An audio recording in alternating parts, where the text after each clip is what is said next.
Well, hello, my loves. This is another episode of the Anonymous Chat Reply. So I have the NGL link on my story, usually on Saturday nights, and you guys message your anonymous questions, confessions in, and then I reply to them and do these silly little videos because we like entertainment, especially free stuff. We like it. Shall we get into it?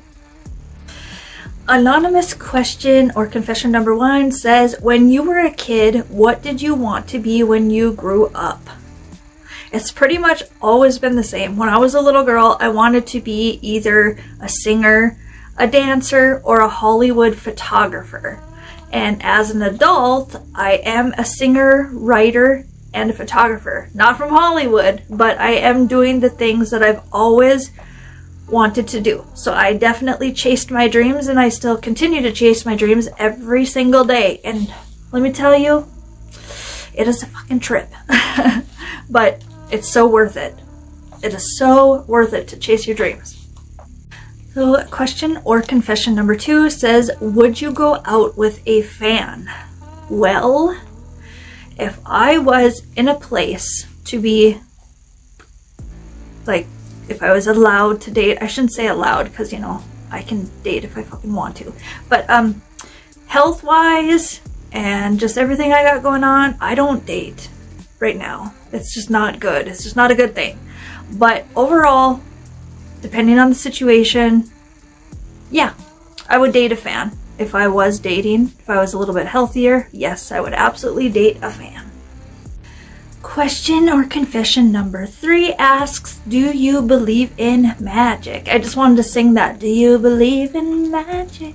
I don't think I could be a practicing witch if I didn't believe in magic. I am a practitioner of magic, so yes, I absolutely believe in magic.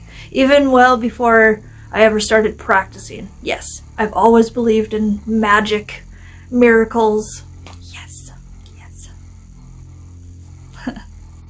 This one's a bit personal. Number 4 is body count. So the funniest thing, up until like 7-8 years ago when they said body count, I thought that was something totally different. You know, I thought they meant like how many Fred words do you have? You know, none for those. Yeah, body count is really personal. I'm not ashamed of it. I'm definitely above average because I was quite wild as a teenager and early 20s and things like that. I haven't sat and counted exactly how many for a very long time. I'm gonna say it's more than 20, less than 30. So I'm somewhere in there, somewhere between 20 and 30. And I have talked to other people about the same question, men and women, and I felt my number fell well below all of theirs. So I don't know if they're just fibbing, make themselves sound good or what, but I don't slut shame. That's not cool.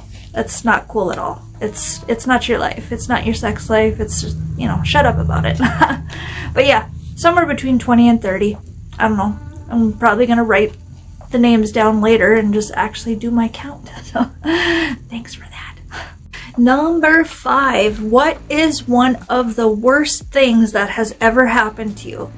This question is so hard for me because a lot of really, really, really terrible things have happened to me.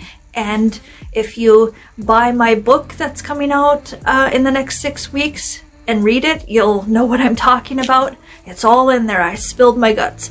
But I do believe that the worst thing that happened to me was not the physical abuse from partners or from family. It was not the sexual abuse from people I knew and from strangers. It was not, it wasn't even coming down with all these illnesses and being sick.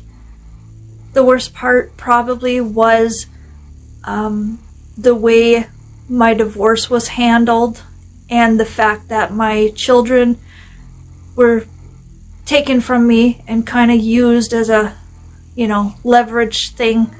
That was probably the worst because my kids are my entire world. I'm trying to say this without crying. My kids are everything to me, and I was stripped of everything, and my youngest 2 kids were kept from me, not because I was a bad parent, not neglectful, not abusive. I wasn't a drug addict or an alcoholic, nothing like that. It was just the other party was angry and wanted to punish me. So I have never gotten over that, and it is a big source of my trauma. So that is the worst thing that has ever happened to me. Yeah, definitely. So number 6 says, I want to be in your world. Why? I'm just curious, why? I'm not saying it's like terrible. I'm a very loving person. I am fun to be around. There's a lot of positive things about me. But I can honestly say that I am like a mirage. You know, when you're standing further away, or like a really fancy painting at an art gallery, you're standing away and you're looking at it, you're the one looking in, it looks beautiful, it looks perfect, it looks like something you absolutely want. But then you get closer or get into it and you realize how much of a shit show it really is. That's me. I'm one of those. Yeah. It's something I'm working on, but yeah, right now, I don't know if you want to be in my world. It's pretty on the outside, but on the inside, it's a whole lot of what the fuck. For real. Seriously. Question number 7 says, how many songs do you have out professionally, including collabs? Whew, I haven't counted for a while, but I'm pretty sure I have 38 songs total. And I have one album with 12 songs, Chaotic Love. I have my House of Pleasure EP, which had 5 songs on it. I had my Love Letter EP, which had 3 songs on it. I have tons of singles. And then I have 2 collabs with Task, the Mad Rapper. I have one with... I can't even think of his name right now. Oh my gosh, I'm terrible. Bad memory. I can't think of his name, but I think total I have 4 or 5 collabs. So yeah, I'm going to say it's somewhere between 36 and 40 songs, including the collabs. And I'm not done yet, so don't go anywhere, okay? This shit's only getting better and better too.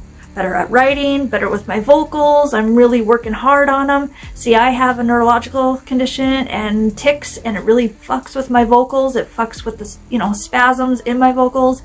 So some days I can sing like a goddamn angel, and then another day I sound like someone's swinging a bag of cats against a building. It's it's really hard to deal with, especially when I was born to do this, I was born to be a singer and a writer, an entertainer, if you will. So, yeah, somewhere between 36 and 40. All right, you cheeky bastards. Number 8 says, probably can't answer, but have you ever had a threesome?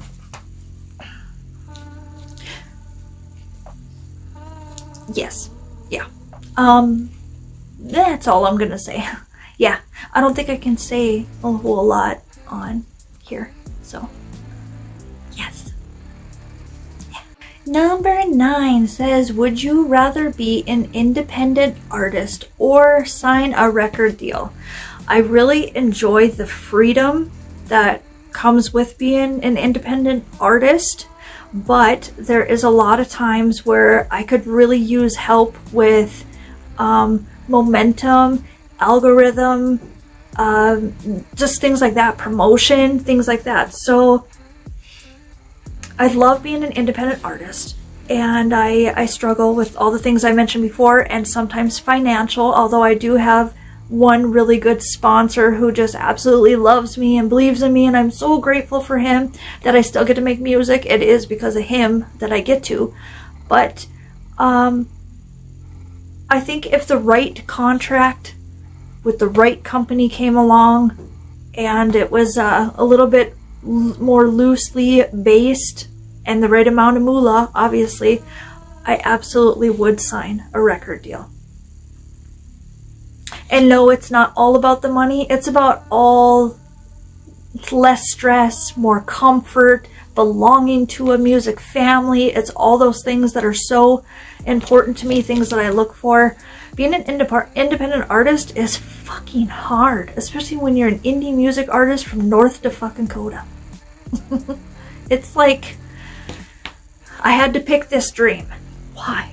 You know, it's been my dream since I was a kid. It's not like it kind of picked me. That's kind of what it did. So yeah. So it's kind of both, I guess. I hope that answered your question. I kind of floated around there, but yeah, it's both. I like both for certain reasons. The last question on here, number 10, says, I hope that one guy you love realizes what he's missing out on by not returning love. That's really sweet. That's like the sweetest thing ever. And fucking A, so do I. That's the thing about love, is it's free will. We can't mess with free will. Even being a practitioner, a witch, whatever you want to call me, I can't mess with love. There's a lot of things about me that can lure, attract, things like that. But there's just got to be this connection. And unfortunately, we have a connection, but we got that bed cam. And I think that's about it. It's just, I mean, I'm in love, but he's not. And it's so hard to love somebody and have it not reciprocated.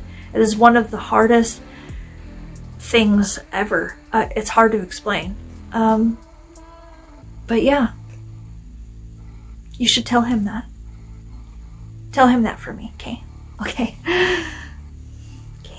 Alright guys, I answered the 10 questions that you guys had for me, and I liked this set of questions a little bit better. You know, I get a lot of the flirty, will you do this? Will you do that? Are you taken? Are you this? Are you that? And I don't mind that. You keep that shit coming in, but let's go deeper. Deeper. And I, you know, about it. I want to get deep in conversation. I love deep conversation, and it's hard to find people out there who are willing to have deep conversation, you know? I'm smarter than your average bear, and I know most of y'all don't believe it, because God forbid if somebody is pretty talented and smart, you act like it's not possible. But it is. I'm a triple, quadruple, even, I don't know, sextuplet, whatever that is, threat for Hollywood. It's just Hollywood hasn't found me yet. I don't know where the fuck they're looking. I'm right here. Anyways, so yeah. My mind went on a fucking tangent. Anyways, I have a new song coming out in like 5 days. Super excited. I have a book coming out. I have photo shoots, sexy photo shoots, fashion photo shoots. I have so much stuff lined up, and I have all the love in the world for you guys, and I hope we can continue this silly little series because it's fun to do, and I want you to get to know me, and that way you can make an informed decision. Do I like her? Do I not? Do I stay or do I go? Anyways, I love you guys. Okay? Okay, love you. Bye.